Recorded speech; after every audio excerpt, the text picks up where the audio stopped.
So it helps a lot of people in all those ways. And that is another product, actually, going back to this, that's another product that Amaru is offering.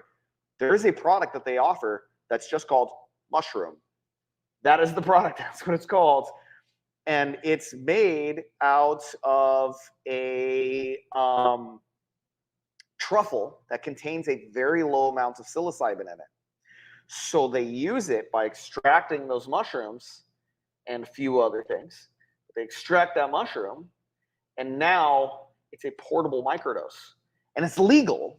And the reason why it's legal is because it's not the mushroom itself that's illegal. It's the production of psilocybin, which is specifically talked about in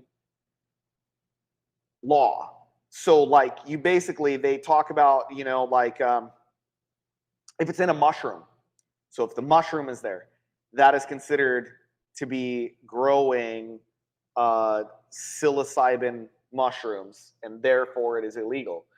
But mushroom is defined very specifically. A truffle never breaks the surface, therefore it's not a mushroom. It's defined completely differently, and they have no language to talk about it.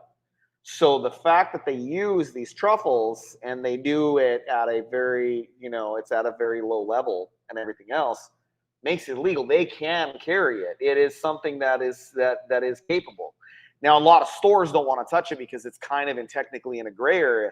But if you want it personally, if you want to get a hold of that and you don't want to risk any type of illegal activity or anything else, hit me up. I'm telling you, I am happy.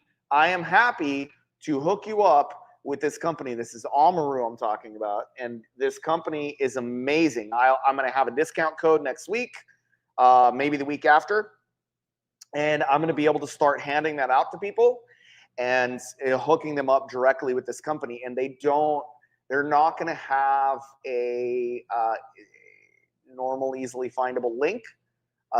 So for a while.